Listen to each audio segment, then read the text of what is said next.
Hi, Chris here, and only a few months ago I did review the Red Magic 6. We now have the 6R version. So the R stands for racing, but this really essentially is a cut down model priced a little better and to be just offering still a similar kind of package. So we still have that Snapdragon 888, 8GB of RAM, 128GB of UFS 3.1 storage that my unit here has. Now this is a review unit that was sent out to me in exchange for the video you're watching right now. But what about the cutbacks from this phone? So we still have an OLED screen or AMOLED screen, and it's a 144 Hz now, not 165, but hey, that difference does not matter at all. Very good touch sampling rate of 360 Hz. We have the gaming triggers, they're still there, 400 Hz sampling rate on those. Battery capacity has been reduced now to 4,200 milliamp hours, 30-watt fast charging, and we miss out on a secondary loudspeaker. It's not present in this phone, so if you needed that, sadly that has gone. And there seems to be some cutbacks when it comes to the 5G frequencies. So I can't seem to get onto 5G at all with this phone.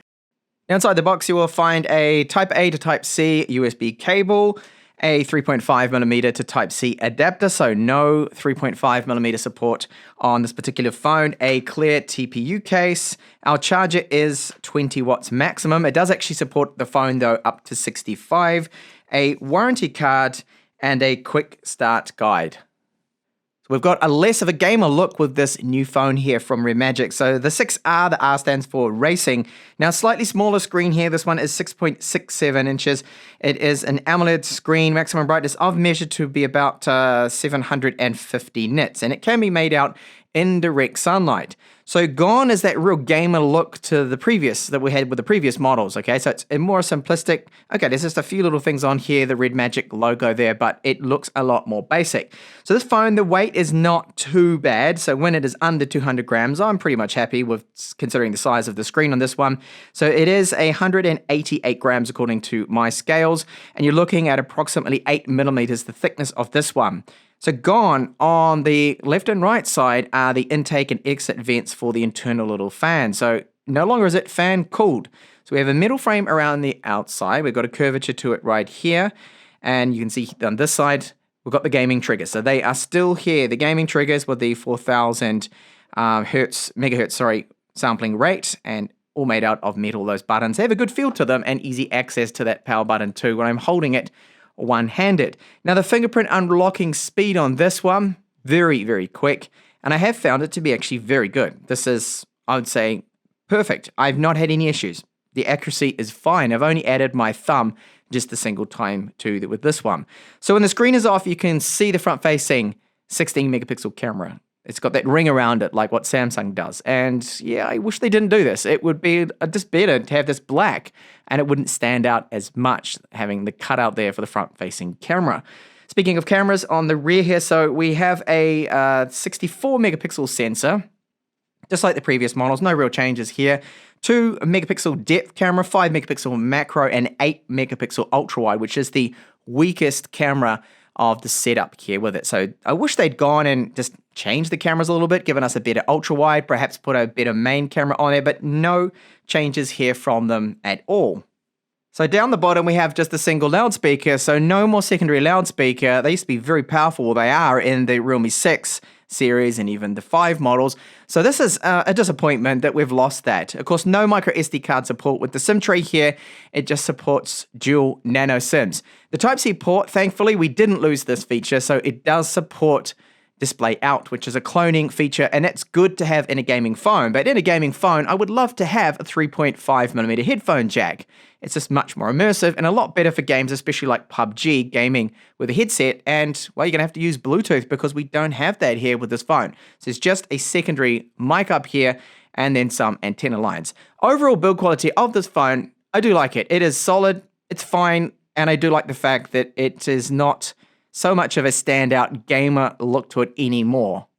So the screen size with this one, it is 6.67 inches, and we're looking at 144 Hz maximum with this particular display with the refresh rate. Now, it does have a very good touch response. It is a good screen, but it's a step down from the Red Magic 6, which has a 165 Hz screen. But trust me, you're not going to notice that difference. Such a minimal increase in the refresh rate, you will not notice that at all. So the UI, it is running Red Magic's own UI, and you cannot, unfortunately, use a custom launcher with this. You can't just go and use, if you decided to, that, hey, I want to run Nova Launcher on this. You're not going to be able to do that. Now, no problems here with notifications. They're all showing up just fine. I placed calls on this phone too, and I've had no issues.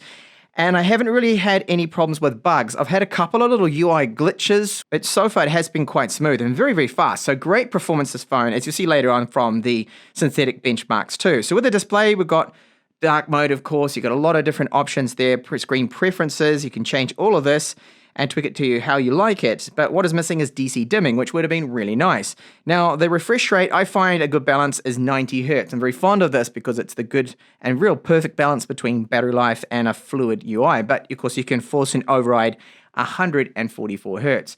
There is, however, one thing that I've noticed with this phone, and that is I'm only on 4G. I can only seem to get 4G. I can't get 4G plus. Now, the previous model I reviewed, the Red Magic 6, no troubles to get onto 5G. I simply cannot get onto 5G at my house, in town. It seems that we are missing out on some 5G bands there, and this could be a result of just using a different modem or their cost cutting, and I don't like to see this. So they've gone a step backwards with many things here, missing the loudspeaker, missing the fan, missing the 3.5mm headphone jack, and the bands too as well with this particular model here. Now just jump into gallery just to go through a few of the tests that I normally do run in my reviews. So charge time here for our battery capacity, which again is a little less actually than the previous model.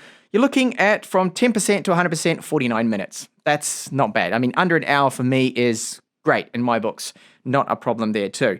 So here is our battery life. Now this was run at the display at 90 Hertz. And I do think that getting 9 hours and 20 minutes almost there is actually okay, but for 90 minutes. But I do actually see 120 Hz phones being able to achieve this result. Now, real world, you're looking around 7 hours, 6 to 7 hours of on-screen time. That's at 90 Hertz. But if you put it onto 120 or 144 Hertz, then you are going to get about an hour less. So do expect that. Wireless speeds, they are pretty much, well, average, not the fastest I have seen. For Wi-Fi 6, this is, and the minimum speed down there was okay, but I would like to see better. Here we have GPS, and it sees a lot of satellites because it does support the dual carrier frequency, and the accuracy will not go any better than 3 meters, of course, being a Qualcomm chipset. Very good average signal strength, which is another important one there, and it did seem to follow me around just fine. Camera 2 API support, level 3, maximum support, so look out for some Gcam ports to improve the quality of the photography and even possibly video quality. So it does have a security level 1 here for DRM, and that's Widevine level 1 cert. So that, again, is something we do want to see. Wildlife score. So this is a very, very good score here. Thanks to that Snapdragon 888. 35 average is just like other phones that have the same chipset too that I have tested out. And Antutu, this is now version 9, a newer version. Really good score here. Of course, this is just a short burst benchmark. Gaming's a different story, which I will get onto shortly. Internal storage speed, so UFS 3.1, very, very good here. I mean, look at that random write score. That is right up there, 315 megabytes per second, and excellent sequential reads and writes, so not holding me up there at all. I am on the latest firmware, so this is their Android 11 and Red Magic OS version 4. And I do have the 8GB version with 128 gigabytes of storage. And on first boot, you get around about 108 gigabytes free. So sadly, we're missing out on the 3.5mm headphone jack and the secondary loudspeaker earpiece that we had on the previous models. So it sounds okay. I mean, it's loud. It's fine for a loudspeaker, just that I wish they didn't do this move here. Now, the 3.5mm to Type-C adapter, the quality is fine. Loudness is good. I would rate it as average. It certainly doesn't sound the best to me. I've heard better with other manufacturers. So I'm going to play a short clip here now of the speaker at 100% volume.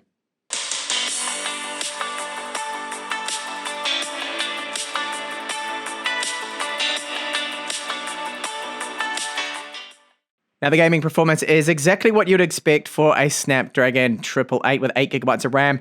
PUBG, this does allow me to run the extreme frame rate here under the graphics settings, okay? And you can run that with HD balance or smooth, extreme, and overall, very, very smooth here. Looking around, absolutely no problems with performance. Now, when you do play for about an hour, I have noticed that the longer you play, of course, it's going to get quite hot. Now, this phone will actually get up to about 50 degrees on the back, and I do find that it's quite hot. Now, I've seen this with a lot of Snapdragon 888 phones over the months now. I've been reviewing them, so it's a very hot chipset, and the performance, yes, it is really good, but just be prepared for it to get quite hot.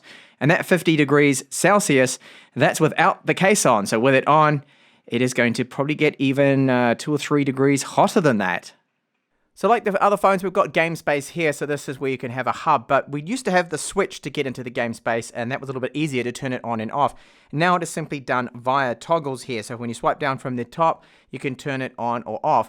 Now I have noticed that sometimes it is a little bit, this is where I would call up the glitches with the UI and a few little bugs, that sometimes when you're running it, or you're in a game or an application, so if I just try and launch here and Tutu, that it can sometimes be quite slow to respond, and other times you get like stuck in the application, like you can't even get out of it, because when you try to trigger the gestures, that then will bring up our game mode here, the toggle, so you can change then on the fly the refresh rate and everything else, which is great, and then you can go back to try and get out of it. But a lot of times that back, it's working now, but a couple of times when it is auto-detecting the game mode, you get stuck in it and you can't even go back. You can't get back here into the game space and swiping from the top to disable it. So it's actually behaving itself at the moment and working okay, but certainly some firmware updates are needed from Red Magic to really improve the overall UI experience.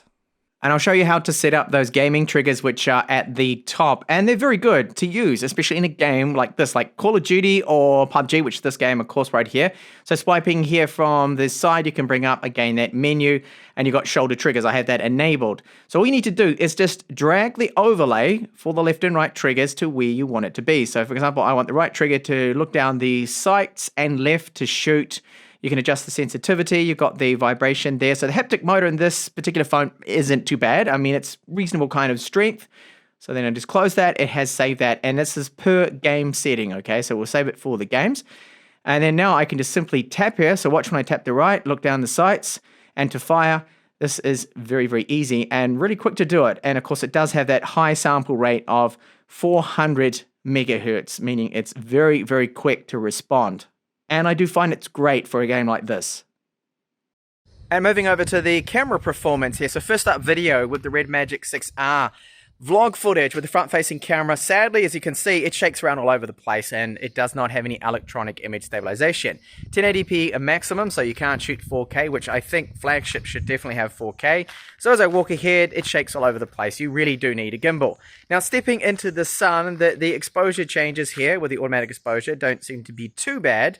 And moving around, you're not going to see any rolling shutter or anything like that because it's not using electronic image stabilization. And the rear camera, you can shoot all the way up to 8K. So what you're looking at right now is 4K 30, just like my timeline. It has electronic image stabilization.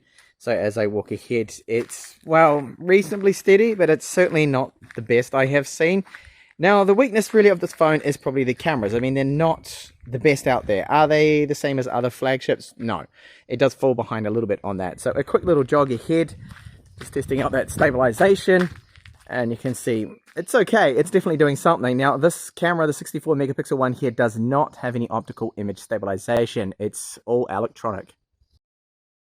What about stills? So this one of my cat Vera. It's quite detailed. It's not a bad photo at all. Portraits often look very soft. Now, I turned off beautifying, but you can clearly see it's still applying a little bit there. And the saturation just well oversaturated, as you can see from these photos. That now is the ultra wide, which is, it's okay, the 8 megapixel ultra wide, but it still doesn't capture a lot of detail. This has a lot of clipping. Indoor photo here as well is okay, not too bad considering it's artificial lighting. The ultra wide again isn't bad here. It just lacks a little bit of detail, that's all. And low light performance is, well, not really that good at all. They definitely need to improve the cameras, Red Magic. So this phone, is it the one to go for, or should you get the Red Magic 6? I would actually get the Red Magic 6, and because this phone is just missing out on, I think, some essential things. Now, the Red Magic 6 does have the fan in there. Now, a lot of people think, the fan's a bit of a gimmick. It actually does push out a bit of hot air. It does lower temperatures down a little bit. It does something, okay? So it's worthwhile to go for. Now, the difference between 144 hertz and 165, trust me, you will not see this difference at all. This still has a very good screen. It's a super fast phone, Snapdragon 888. The UI is blazing fast. However, no secondary loudspeaker. Okay, and there's no 3.5mm headphone jack, which would have been great to have on a gaming phone. It does tick one of the boxes though that is a must for me on a gaming phone, and that is display out. So there's display out support with this one, but I'm missing out then again on some 5G bands. The UI has a few bugs in here, especially when it comes to the gaming mode. So to me, it's kind of a little disappointing and a bit of a puzzling release. Like, why on earth did they release this? Just keep with the Red Magic 6. It doesn't look like a gamer phone anymore, which for some people is a positive, for others is going to be a con. Maybe you want that actual gamer look to it. And yes, the triggers are good and great to see they did not remove the gaming triggers. I really do love them, especially in games like PUBG or Call of Duty. Those triggers do come in very handy. Once you get used to them, I really do prefer that over using touch. The triggers are just so much quicker reaction times, for me that is at least.